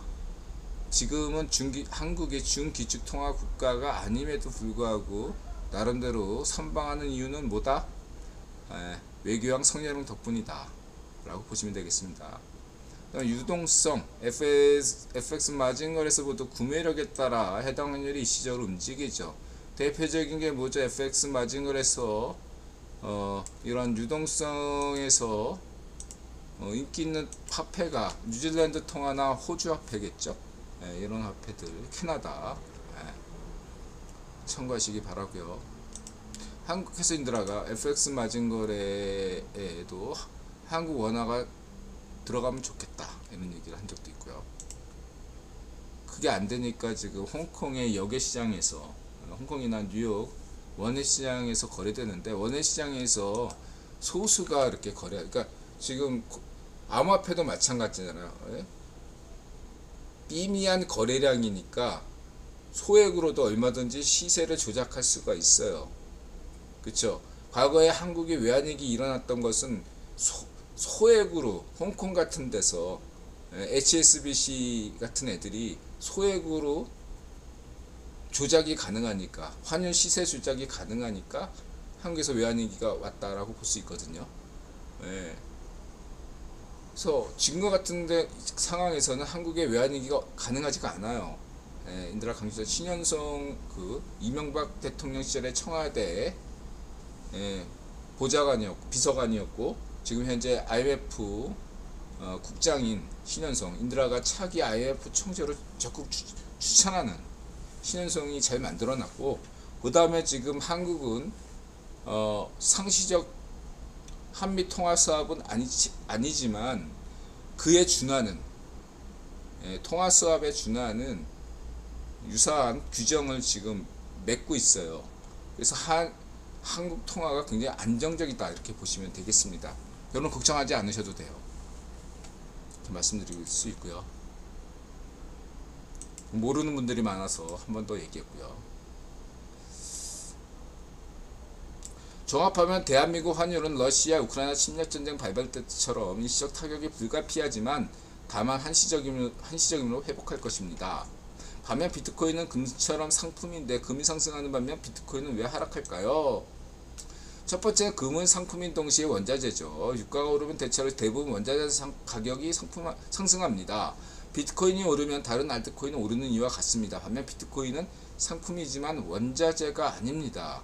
금은 원자재이기도 합니다. 금을 재료로 하는 금이 상품이면서도 이게 예를 들면 금리빨 이런 거죠. 금리빨도 쓰이잖아요. 금리빨처럼 많은 산업 제조에 알게 모르게 금이 들어갑니다. 두 번째 금은 로스차일드 가문이 선호하는 상품이었습니다. 그래서 일부 구변 귀족들이 록펠러 가문에게 음모론 공세를 펼치고자 항상 하는 게 근본이지의 음모론이죠. 달러가 약세일 때마다 금시장 가격을 조작해왔다가 또 들킨 바도 있죠. 금하면 로스차일드잖아요. 금시세 조작한 것도 로스차일드. 그래서 근본이제 음모론 인드라가 근본이제 음모론에 대해서 깔끔하게 정리한 바 있죠. 지금 근본이제 실시하면 세계 경제가 망합니다. 농담이 아니고 근본이제로는 더 이상 세계 시장을 감당할 수가 없어요. 내일 당장 망해요. 그건 케인즈도 원하지 않고 통화주자는 물론이고 근본이제 주장하는 애들은 경제에 깡무식한 애들이에요. 이렇게 단언하겠습니다. 이렇게 말씀드리고요. 주식이나 화폐, 암호화폐가 위기는 기회입니다. 미국, 한국 주식이나 비트코인 내재 요인으로 발생한 것이 아니기 때문이죠. 그래서 단 하락한다고 무조건 매수하지 마시고 시기와 차트, 구매량과 거래량을 보시기 바랍니다. 그래서 인드라 볼 때는 지금 비트코인이 약간 반등하고 있지만 그렇다고 해서 현재 비트코인이 매력적인 가격이 아니다. 오늘날 지금 나스닥 주식이나 한국 주식들이 매력적인 가격이라고 저는 생각하지 않아요. 이 구매력을 촉발시키려면 좀 더 싸야 돼요. 한국 주식이나 암호화폐가 지금보다 좀 더 싸야 된다. 저렴해야 된다. 그래야지 시중에 있는 자금이 대기 자금이 주식이나 암호화폐에 몰릴 것이다. 지금은 상반기 때, 그러니까 올 초부터 대반등이 있었잖아요. 대반등한 것의 한 절반 가격. 예를 들면은 비트코인으로 치면 15,000달러인가서부터 시작해가지고 지금 뭐 3만 1,000달러까지 갔잖아요. 그럼 절반 뚝 잘라가지고 한 22,000. 이 정도는 떨어져 줘야지 사람들의 구매력이 생긴다 이거죠. 마찬가지로 한국의 주식으로 예를 들면 삼성전자. 근데 한국의 주식은 그렇게 많이 안 올랐네. 따지고 보니까. 예를 들면 네이버가 40만원, 인드라가 39만원에 산 기억이 있는데 지금 20만원대인데 삼성전자도 7만원에 샀다가 7만 1,000원에 팔고 그랬었는데 한국 주식은 좀 어쨌든 지금도 저렴한 편이네요. 그렇게 이해해 주시고 넘어가겠습니다. 어쨌든 간에 제가 생각에 그냥 10월 달부터 이번 달부터 언제죠? 연말에 배당주 시즌 때까지 12월 며칠이죠? 말. 그 사이에 적당한 때에 관심 있으신 분들은 매수하고 한 1년만 기다리시면 될 것 같아요. 제 생각이에요. 그냥 인드라만 믿지 마시고 본인들의 소신껏 투자하세요. 저도 암호화폐도 비트코인도 마찬가지라고 생각해요. 10월 달부터 조급해할 필요 없고 오른다고 막 가나 이렇게 생각할 필요 없고 떨어진다고 비트코인 제로 되나 이렇게 생각할 필요 없죠. 가격에 신경 쓰지 마시고 10월 달부터 12월 달 사이에 때가 온다. 저는 그렇게 생각합니다. 이 석 달 동안 기다리셨다가 매수하시면 될 것 같다. 이런 게 이제 생각이고 저도 그렇게 생각합니다. 그래서 그렇게 매수할 생각이에요. 좋은 가격이 오면 매수한다. 지금은 비싸다. 이렇게 생각이 들고요. 우리 언니, 자두 언니, 너무 녹만해. 쇼떠야 되는데. 채권 수익률에 대해서 뭐 이렇게 인드라가 썰을 풀었고요. 유동성, 뉴스, 명분 이렇게 말씀드릴 수 있고요. 그 다음에 mRNA 백신 탄생 2023년 노벨 생명의학상 까탈린 카리코 지용배 GTP 과학기술 기본소득제. 그래서 대만에서 이렇게 피해를 입었죠. 태풍 피해를 입었습니다. 그다음 아프가니스탄에서 지진이 났죠. 근데 아프가니스탄에서만 지진이 난 게 아니라 파푸아 뉴기니와 멕시코에서도 동시다발적으로 지진이 났습니다. 그 다음에 이건 이제 안될과학에서 정리를 잘했어요. 이 친구가 이 여성분이 얼마나 한우물만 팔았나 잘 정리했고요. 그 다음에 인드라 강조하는 왜 에티오피아인가? 에티오피아. 그래서 20만 년 전, 17만 년 전 이티오피아에서 시작해서 에덴일지 모르겠죠. 그래서 과학자들 일부가 그래서 2부 이렇게 달았고, 뭐 7만 년 전에 아랍으로 넘어갔다가 6만 5천 년 전에 인도로 갔다가 그 다음에 동남아시아에 6만 5천 년 전, 그리고 중국에는 4만 5천 년 전, 한반도에는 4만 년 전, 일본에는 3만 5천 년 전, 호주에는 5만 년 전.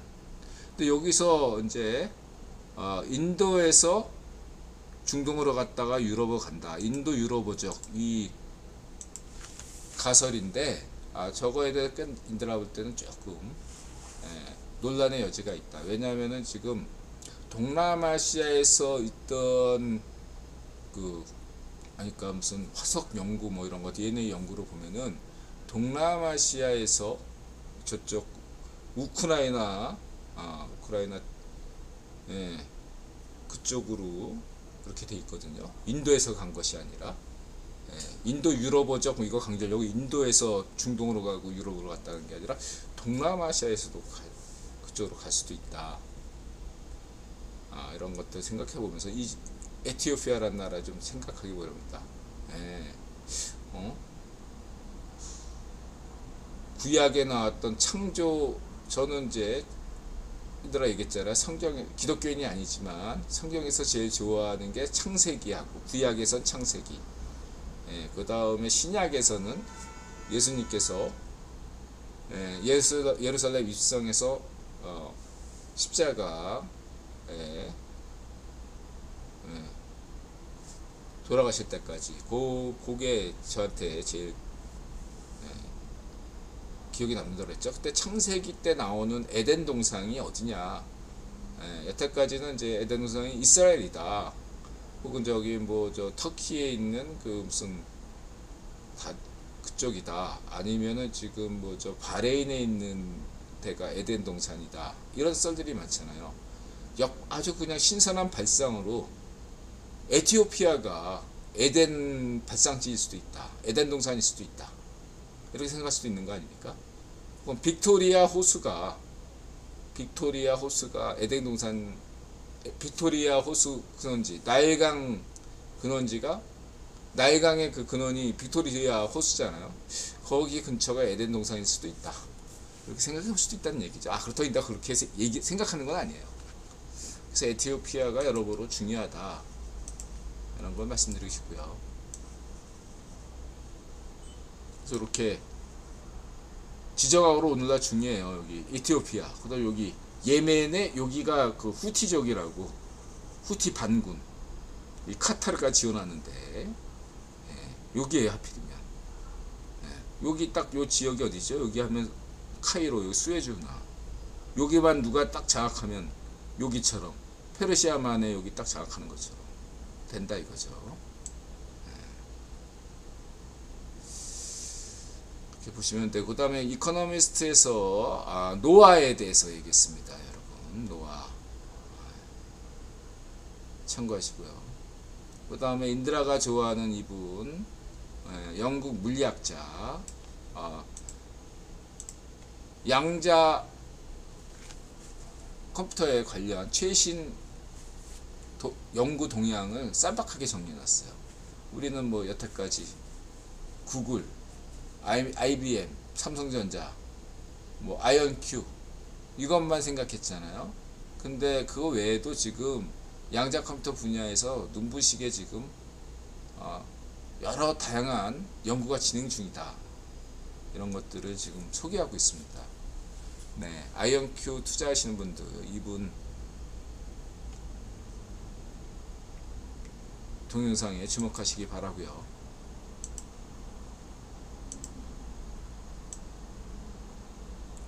그 다음에 이거는 이제 전 세계 지금 로봇을 많이 지금 이제 제조업에 투자하는 데가 어디냐?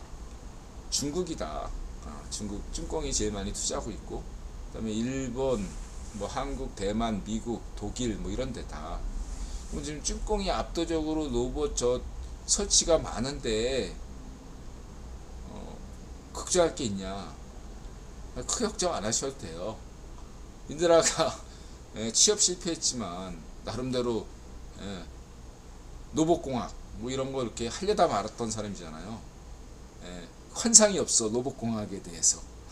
여러분 막 당장 막 SF에 나오는 그런 거가 안 돼요.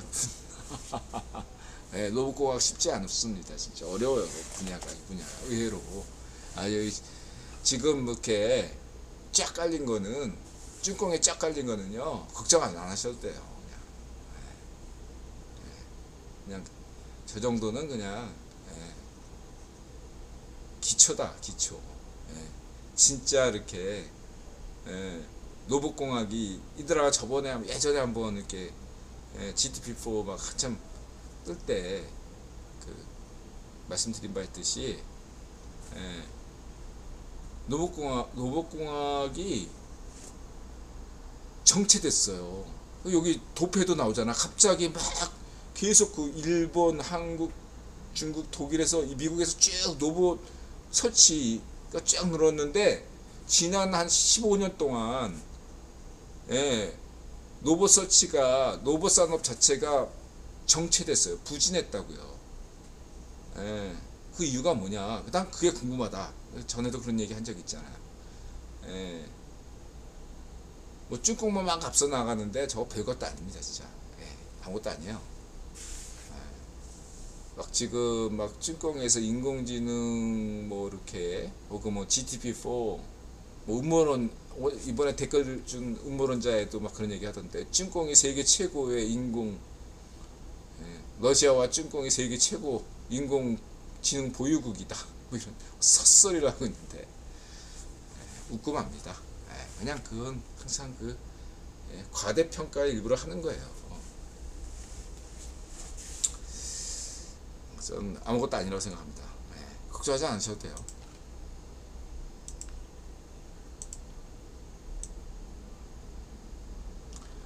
지웅배 9번째 행성 이런 게 재밌죠. 그다음에 벤처시티 이것도 재밌고요.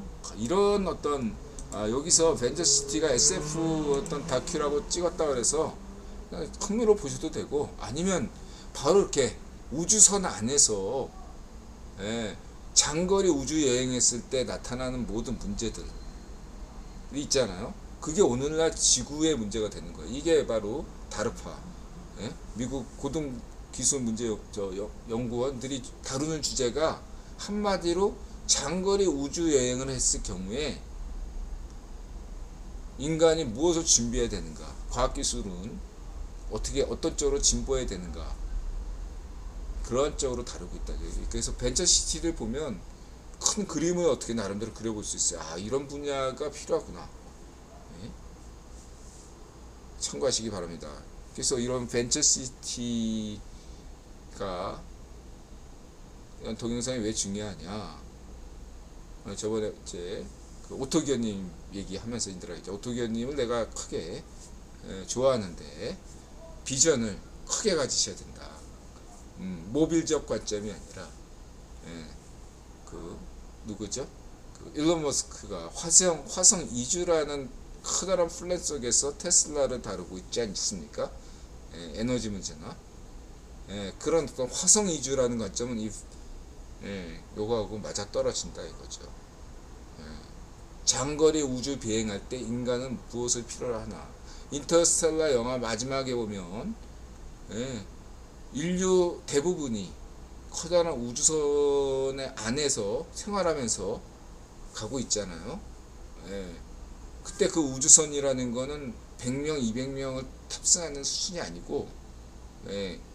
인류 대다수 인구, 뭐 당대 인구가 50억 명이면, 10억 명이면, 예, 10억 명을 태울 수 있는, 말하면 노아의 방주 셈인 거예요. 노아의 방주. 예. 10억 명을 태울 수 있는 우주 비행선, 장거리 운행할 수 있는 우주 비행선에 10억 명을 탑승할 수 있는 인원을 가지고 장거리 우주 비행할 때 인류는 무엇을 필요로 하나, 어떤 과학 기술을 요구하나, 이런 관점에서 보시면 비전을 갖고 한다면 조금 더 지루한 과학 기술 연구 개발에 도움이 되지 않을까 생각이 듭니다. 자, 이렇게 말씀드리고요. 에이미안님 어서 오세요. 자, 그 다음에 이제 이 정도로 하고요. 그 다음에 토트넘 뉴턴 리뷰 스토리 K 만돌 장미 이름 삼국지 만인지적 장미로 빙의했다. 빅매치는 맨시티 대 아스널인데 서울 토트넘 개성 루턴 경기를 그만큼 중시하는 이유, 역사, 사회, 문화, 종교. 우선 시미켄 AV 배우더라고요. 어제 알았어요. 지금 만지러 갑니다. 너무 골 때려서. 제목이 이게 뭐예요? 네? 지금 만지러 갑니다. 후카다의 에미랑 쓰하고 왔습니다. 그래서 어그로 끄는 건 줄 알았어요. 처음에 어그로 끄는 줄 알았더니 정말 AV 배우더라고요. 그래서 여러분들 젊은 친구들 이런 저는 마고 선생님 제자이기 때문에 이러는데 책도 썼잖아. 포르노에서 통일해서 포르노까지. 그래서 이런 것들을 저는 좋아해요. 그래서 이 친구가 재밌더라고요. AV 배우인데 굉장히 코믹하고, 이름은 몰라도 얼굴은 알아요. 전 몰랐어요. 저는 일본 AV 안 본 지 20년 됐나? 10년이 넘었어요. 15년 됐나? 안 본 지. 15년 전에는 봤지, 저도. 근데 지금은 안 봐요. 진짜 인드라 컴퓨터는 털어도 안 나와, 이런 거.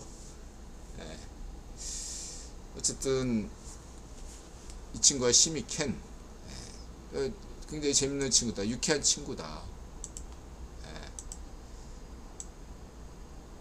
어떤 사람은 매우 부럽겠죠. 지금 진짜 못소린 분들은 이 남자 배우를 굉장히 부러워할 것 같습니다.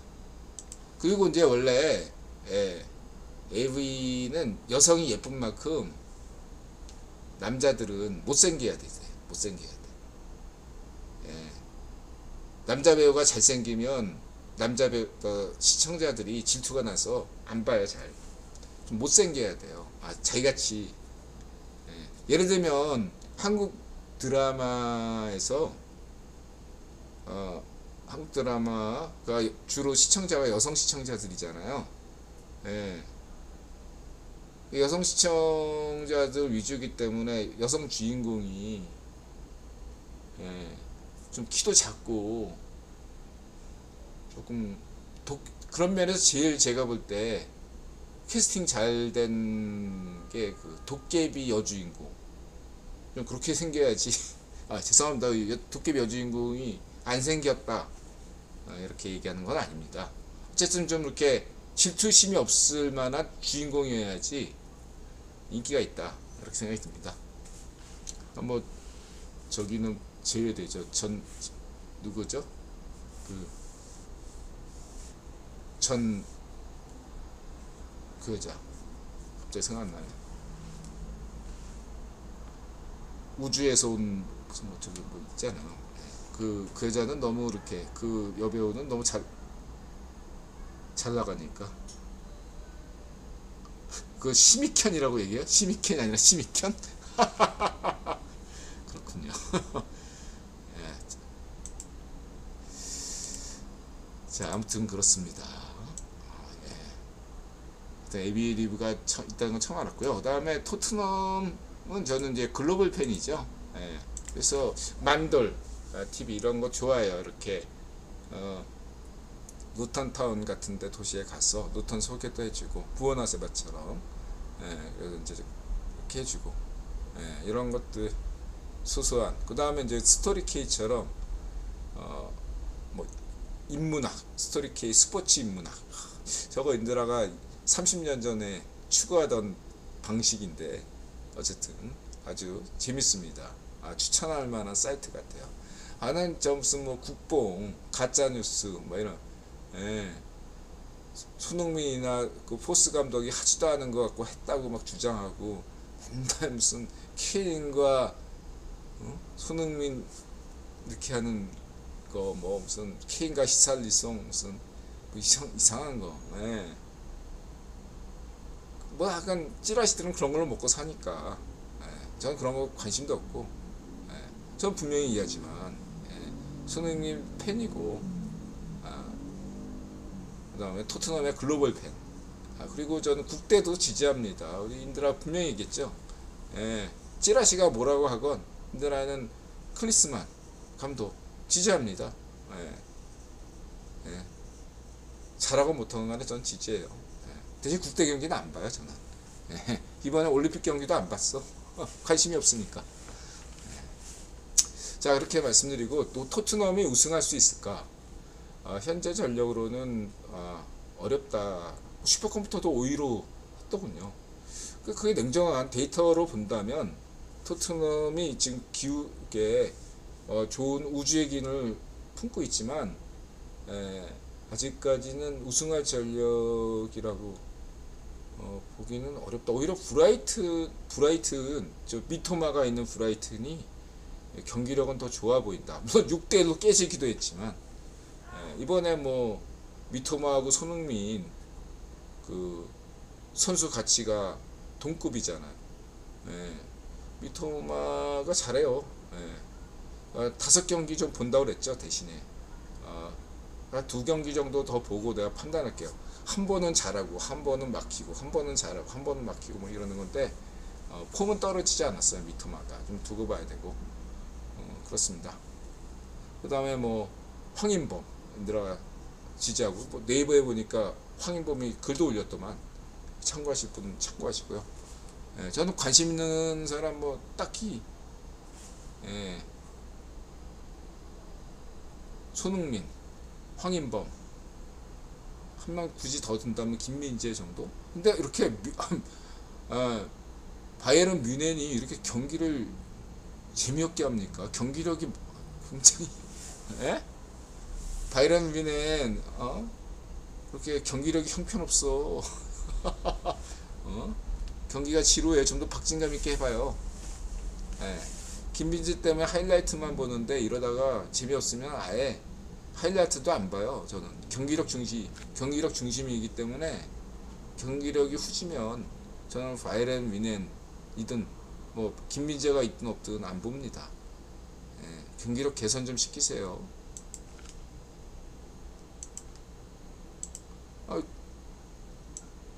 저는 지금 상황은 바이에른 뮌헨 보느니 브라이튼 경기 보겠습니다. 이렇게 말씀드리시고요.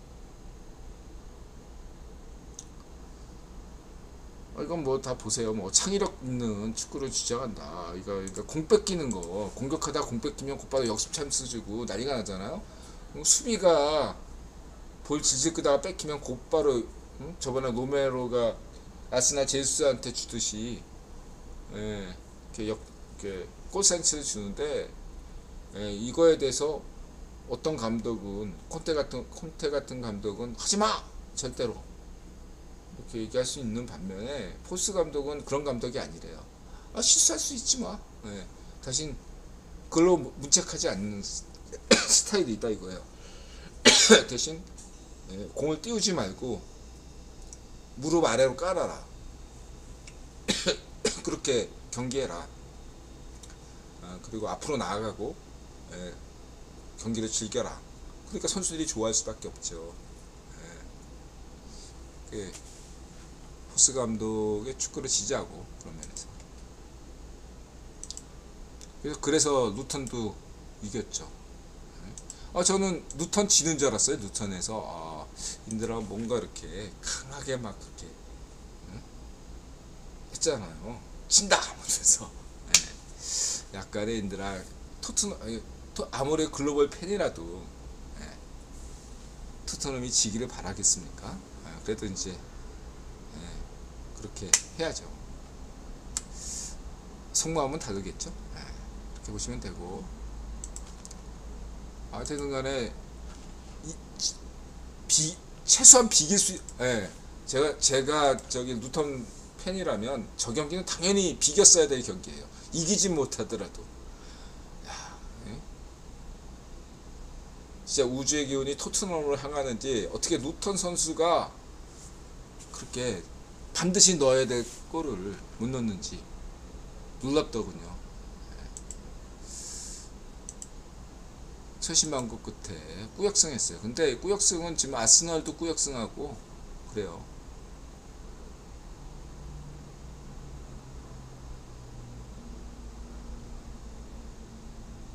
이렇게 보시면 돼요. 이게 스토리 K, 축구인 인문학 바이 K. 그 다음에 장미 이름, 이거 저기 뭐야, 움베르토 에코. 전 소설도 보고 영화도 봤는데 흥미 있으신 분들은 보세요. 움베르토 에코가 중세 연구가이기 때문에 고증에 철저한 사람이에요. 포스트 모더니스트 중에 유일하게 욕 안 먹는 사람이 저 움베르토 에코예요. 장미 이름, 풀무비예요. 번역이 매끄럽지 않으니까 그냥 구글 번역이니까 참고하시고, 2시간짜리 다 있으니까 참고하실 분 보시고. 네, 맞습니다. 에미아님. 그래요. 아니, 전반부에는 한 7대3으로 토트넘이 점유율을 앞서갔어요. 초반에는 한 9대1이었군요. 9대1 정도. 그 다음 이제 전반 내내는 7대3. 근데 후반에는 반대로 루턴이 7이고 토트넘이 3이었어요. 이긴 게 천만다행인 거죠. 그래서 그랬을 때 호장군을 칭찬하지 않을 수 없어요. 호장군이 딱 경륜이 있게 무게감을, 젊은 친구들을 딱 이렇게 딱 컨트롤하면서 호장군에 대해서 다시 한번 말씀드리지만, 호이비에르, 이 친구는 선수 이력 욕심이나 돈 욕심보다 더 중요한 게 이 아르테타 같은 친구예요. 인드라드에 강조하지만 선수 시절에 감독한테 꼬치꼬치 캐묻는 선수 유형이 있어요. 왜 이때 이렇게 생각하셨습니까? 왜 이때 이런 결정을 내렸냐? 이렇게 계속 묻는 선수가 호이비에르라고 하더라고요. 호장군은 감독 야망이 있는 친구거든요. 그래서 포스 감독 밑에서 최소한 1년은 있는 것이 오히려 자기의 감독 꿈을 이루기 위해서 좋지 않나. 이적해도 내년 여름에 이적하는 게 좋다, 저는 그렇게 봅니다. 그리고 지금 토트넘에서 호이비에르가 차지하는 이상 교체 멤버로 나와서 저렇게 어설픈 침대축구 시연해주는 만큼 진심으로 저렇게 해주는 사람이 필요해요. 저렇게 경력 있는 선수가 후반 교체에 나온다고 해서 불성실하게 하거나 그렇지 않고 진심을 다해서 저렇게 해준다는 게 굉장히 좋은 거죠.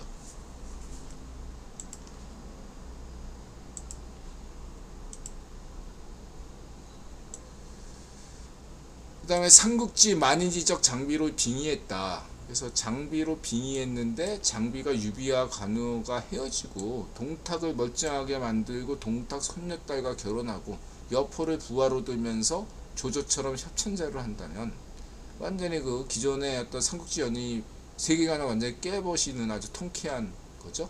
예전에 장료가 협찬자 하던 대형물하고 동일 작가가 아닌가 생각이 드는데, 하여튼간 신지 하여튼 간에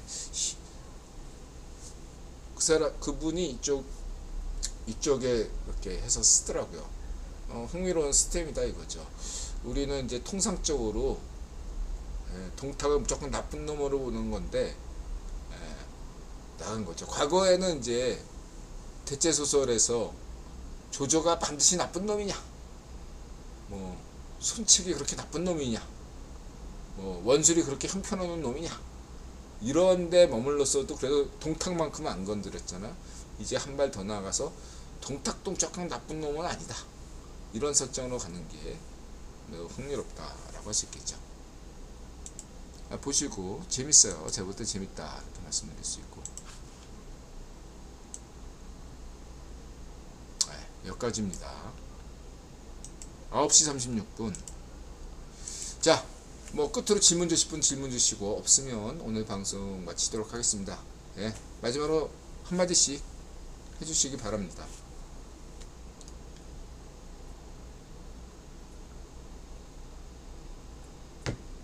네, 분숙자님 고맙습니다. 네, 각도님 고맙습니다. 끝인가요? 네, 카시아님 고맙습니다. 네, 여기까지입니다. 자, 마음을 열고 자세, 루타님 고맙습니다. 쑥미나님 고맙습니다. 다크솔님 고맙습니다. 네, 자, 마음을 열고 자세를 낮추고 세상에 감사한다. 마자세. 인드라가 한 번 더 강조하고 끝내겠습니다. 이하 전쟁, 이스라엘 하마스 전쟁. 네, 교훈은 무엇인가? 국제 정세에 무식하면 안 된다. 우물안 개구리가 되어서는 안 된다. 오늘의 교훈입니다. 마음을 열고 자세를 낮추고 세상에 감사한다. 부자 되시고 행복하시고 건강하세요. 에미니아님 고맙습니다.